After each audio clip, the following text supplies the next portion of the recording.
Leo ni jambo la kushangaza kuona mzazi yamdhulumu mtoto wake, na jambo la kushangaza zaidi ni kuona mtoto anamdhulumu mzazi wake. Upata mume anadhulumu mke wake, na kuona mke anadhulumu bwanake.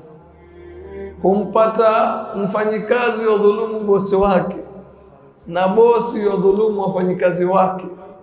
Kupata raia wanadhulumu viongozi wao, na viongozi wanadhulumu raia wao.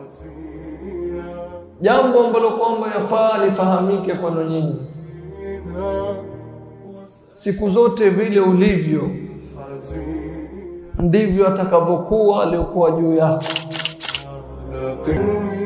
Wanasema a'malukum ummalukum wa mithlu ma takunu yu'ammaru alaykum, matendo yenu yatathibitisha viongozi wenu, na vile mtakavyokuwa ndivyo watakavyokuwa viongozi wenu.